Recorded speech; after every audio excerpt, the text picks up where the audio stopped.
So welcome back everybody to 31 Days of Horror. We're on our 15th day and today we're taking a look at 1959's The Hound of the Baskervilles.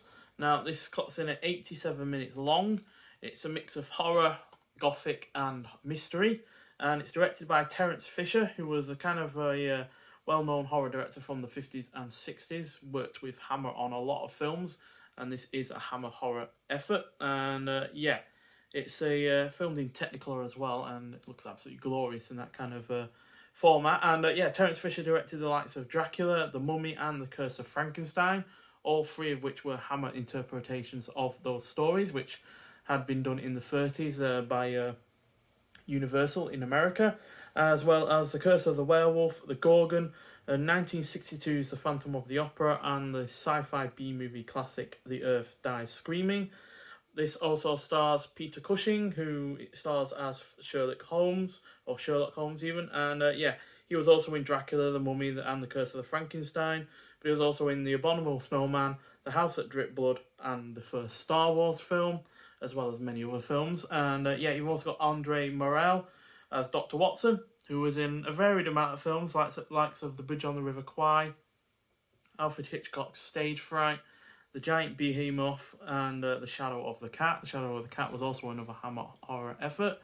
And also stars Christopher Lee as Sir Henry Baskerville, who's been in numerous amounts of films. I've seen at least 30 films from him, but yeah, just to go through a few: the Lord of the Rings films, 2 of the Star Wars prequels, the Hobbit films, Sleepy Hollow, The Wicker Man, Gremlins 2, The Man with the Golden Gun, Hugo, as well as a bunch of the Hammer horror efforts like Dracula, The Mummy, The Curse of Frankenstein. He's the first actor since Lon Chaney Jr. to play a bunch of those iconic characters, because Lon Chaney Jr. also played Dracula. He also played The Mummy. He also played the monster in Frankenstein films, although in The Curse of Frankenstein it's called The Creature over here rather than The Monster. But yeah, regardless, you got 3 lead great cast, you got a really good director. And the film itself is about a nobleman who is threatened by a family curse on his newly inherited estate. Detective Sherlock Holmes is hired to investigate. So not a particularly complicated plot, but it does a great deal with it. And to see director Terence Fisher collaborating once again with Peter Cushing and Christopher Lee is really rather great. As they all combine with their talent to make a really superb horror effort. That this time also has a nicely done gothic atmosphere to it, because while the likes of Dracula, The Mummy and the like were horror films, they were generally just more straightforward horror films, whereas this has a really nice gothic tone to it.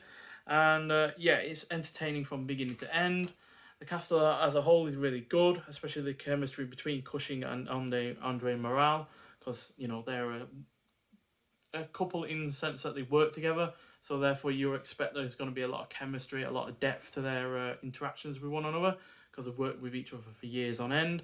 And it is also well paced, solidly shot. Like I said, it's filmed in Technicolor and it looks really nice in that regard. Features a decent score, has a tense and really quite violent finale, features a few humorous moments, and it doesn't outstay its welcome due to its mostly engrossing plot. And the fact that it clocks in at less than 90 minutes long is also helpful. So I really do enjoy this film. It's probably one of the stronger Hammer films. Not that I hate some of their films, but Dracula Prince of Darkness was a particularly weak one in terms of a sequel, especially compared to the first film, because that was really rather quite strong. But on the whole, Hammer films from this period were really quite good. A few duds or a few underwhelming films, but on the whole, really rather good. And the ones that involved Peter Cushing and Christopher Lee generally are quite great, especially when they've got a director like Terence Fisher behind them. So on the whole, this is a really good film.